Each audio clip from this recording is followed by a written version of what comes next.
کا پہلا عشرہ ہے۔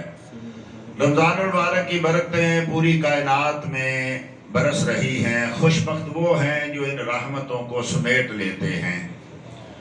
اللہ کی رحمت کی مثال بارش کی مثال ہے۔ بارش برستی ہے ہر جگہ پہ، ہر زمین پہ۔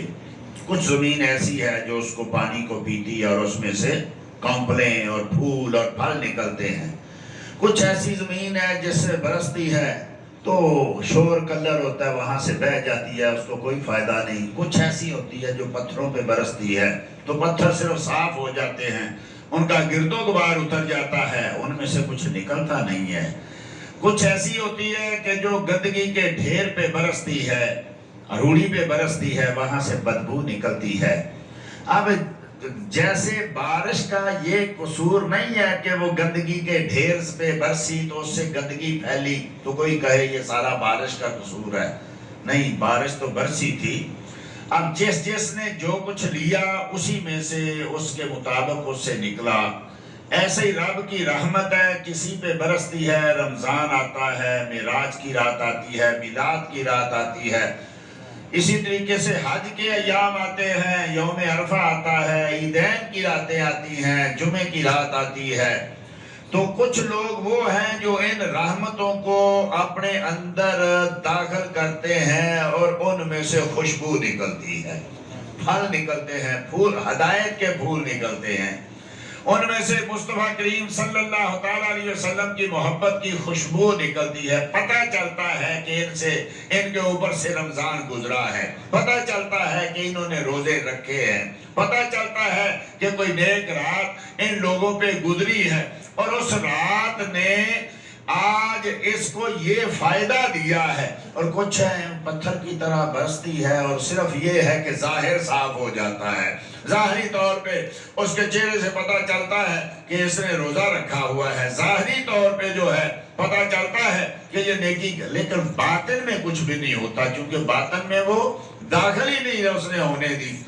جیسے کہ ہم میں سے بے شمار نبی کریم صلی اللہ علیہ وسلم نے شاید کئی لوگ ایسے ہیں وہ روزہ رکھتے ہیں لیکن سوائے بھوک اور پیاس کے کچھ حاصل نہیں کر پاتے، سارا دن بس منہ بند رکھتے ہیں، کھاتے پیتے کچھ نہیں، لیکن شام کو حاصل بھی کچھ نہیں ہوتا، کیونکہ انہوں نے روزے کی جو اصل علت تھی لعلکم جو ہے تاکہ تم پر رحم کیا جائے، تم کو ہدایت دی جائے، تم لوگ جو ہو وہ یعنی روزے رکھ کے اللہ کے قریب ہو، جو وہ روزوں کا اثر جو ہے وہ ان پہ نہیں ہوتا۔ کیوں؟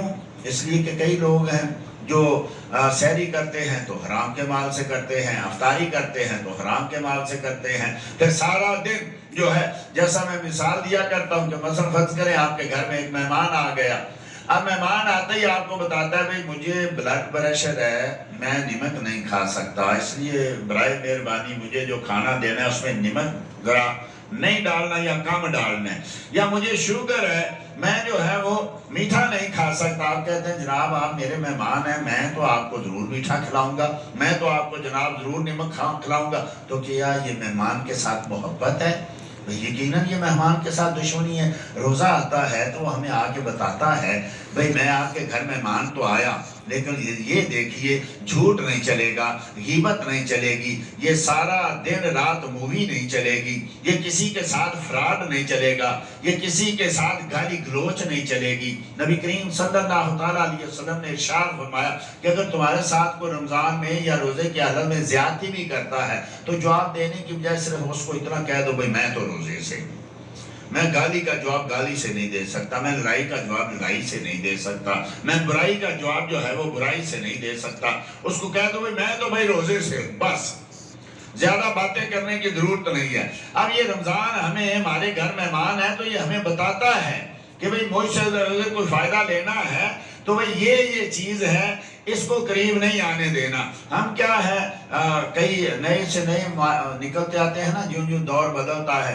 اب کئی اہل عرب میں بالخصوص یہ نکلا ہے کہ ساری رات جو ہے معاذ اللہ استغفر اللہ محفل کرتے ہیں، ڈانس کرتے ہیں، اور پھر جب سحری کے وقت قریب ہوتا ہے تو اس سے پہلے کھا کے پھر سو جاتے ہیں، پھر سارا دن جو ہے نہ نماز کا پتہ نہ اور کیا ہے جی روزہ رکھا ہوا ہے۔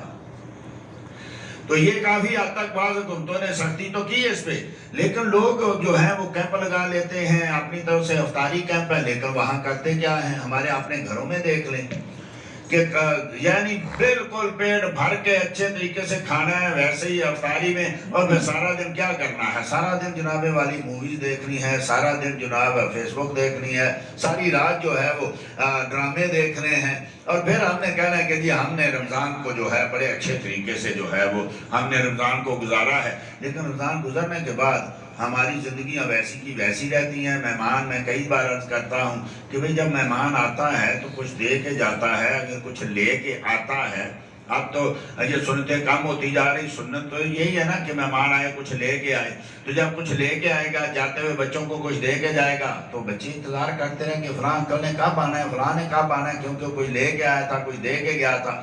تو جو نہ کچھ لے کے آئے نہ کچھ دے کے جائے، وہ گھر والے یاد نہیں کرتے کہ شکر ہے نکلا ہے۔ تو رمضان ہمیں کچھ دینے آتا ہے، ہم لیتے نہیں ہے۔ جاتے ہوئے کچھ دے کے جانا چاہتا ہے، ہم کچھ لیتے نہیں ہے۔ پھر ہمیں رمضان کا اتنی خوشی بھی نہیں ہوتی، ہم انتظار بھی نہیں کرتے، اور بلکہ ہم تو شکر ادا کرتے ہیں کہ چلو بھائی چلا گیا۔ تو رمضان میں ایک تو یہ ہے کہ یہ ایک روزہ جو ہے یہ ہے اسلام کا 5واں ستون، بنی الاسلام علی خمس۔ نبی کریم صلی اللہ علیہ وسلم نے شاہ اسلام کی بنیاد جو ہے نا وہ ہے 5 چیزوں پہ۔ اب ہمیں یہ دیکھنا ہے کہ ایک ہے، کوئی چھت ہے، دیواریں ہیں، پھول ہیں، پھل ہیں، اور چیزیں ہیں، یہ نہ بھی ہوگے تو گھر تو ہے نا، لیکن جس گھر کے ستون ہی نہ ہو، جس گھر کی بنیادیں ہی نہ ہو، تو وہ گھر کیسا ہوگا؟ تو ہے بنی الاسلام علی خمس، 5 چیزوں پہ اس کی بنیاد رکھی گئی ہے۔ الشہادتان، اسلام کیا ہے؟ 2 گواہیاں دینا، اشہد ان لا الہ الا اللہ واشہد ان محمدًا عبدہ ورسولہ۔ یہ ہے پہلا دروازہ جس کے گزرنے کے بعد آدمی امن میں آ جاتا ہے، اسلام میں داخل ہو جاتا ہے۔ اب ہم یہ دروازہ تو عبور کر لیتے ہیں، لیکن اس کے بعد جو چیزیں ہیں اس کا ہم خیال نہیں کرتے۔ الصلاۃ، تو سب سے پہلے نماز کے بعد، اسلام قبول کرنے کے بعد سب سے پہلے نماز فرض ہو گئی، آدمی بالغ ہو گیا، نماز فرض ہو گئی۔ اب مرنے تک اس پہ کوئی اس میں چھٹی نہیں ہے، کوئی اس میں وقفہ نہیں ہے۔ آپ کہیں بھی ہیں، کیسے بھی ہیں، کس حالت میں ہیں، نماز معاف نہیں ہے۔ اب ہوتا کیا ہے کہ ہم میں سے کتنے لوگ ہیں؟ میرے خیال میں اب تو شاید 2% یا 1% لوگ ہوں گے جو نماز پڑھتے ہیں، باقی کو تو پتہ ہی نہیں ہے کہ اسلام میں کوئی نماز بھی ہے۔ ایک تو یہ ہے کہ نماز پڑھتے ہیں تو کیا پڑھتے ہیں، یہ آگے مسئلہ ہے، پڑھتے ہی نہیں ہیں۔ نبی کریم صلی اللہ علیہ وسلم نے ارشاد فرمایا مومن اور کافر کے درمیان جو فرق ہے وہ نماز کا ہے۔ مومن نماز چھوڑتا نہیں، کافر نماز پڑھتا نہیں۔ کئی بار میں نے عرض کیا، تینوں ائمہ، امام مالک، امام شافعی، امام احمد ابن حنبل رحمت اللہ تعالی علیہم، تینوں کہتے ہیں جس نے ایک نماز بغیر کسی طبی شرعی عذر کے چھوڑ دی وہ کافر ہو گیا، دائرہ اسلام سے نکل گیا۔ امام اعظم ابو حنیفہ رضی اللہ عنہ فرماتے ہیں کہ نکلا تو نہیں جب تک انکار نہیں کرے گا، سستی سے چھوڑ دی۔ آج کل تو کئی لوگ انکار کر دیتے ہیں، ایسے بھی چل رہی ہے، نہیں پڑھتا، کر لے جو کرنا ہے، نہیں میں نہیں پڑھتا، لے جا تو اپنی نمازیں اپنے گھر میں۔ دائرہ اسلام سے نکل گیا، بیوی متعلقہ ہو گئی، بیوی کو طلاق ہو گئی۔ امام اعظم فرماتے ہیں جو سستی سے بھی چھوڑے تو اس کو حاکم وقت پہ ضروری ہے کہ اس کو قید کرے، جب تک توبہ نہ کرے اس وقت تک اس کو باہر نہ چھوڑے، کیونکہ بے نمازی کو یہ اجازت نہیں ہے کہ رب کی زمین پہ چلے۔ یہ چھوٹے سے چھوٹا فتویٰ ہے امام صاحب کا، سب تینوں ائمہ کی وجہ سے سب سے چھوٹا فتویٰ، کہ وہ اس کو حق نہیں کہ زمین پہ چلے وہ۔ اس لیے جیسے غوث اعظم رضی اللہ عنہ 11ویں تو بڑی دیتے ہیں، یا غوث کے نعرے تو بڑے مارتے ہیں، لیکن غوث اعظم فرماتے ہیں کہ بے نمازی مر جائے تو اس کو مسلمانوں کے قبرستان میں دفن نہ کرو، کیونکہ اس کی وجہ سے سارے قبرستان والوں کو تکلیف ہوگی۔ بے نمازوں کا قبرستان الگ ہو، نمازیوں کے ساتھ ان کو دفن نہ کرو، کیونکہ ان کو تکلیف ہوگی نمازیوں کو۔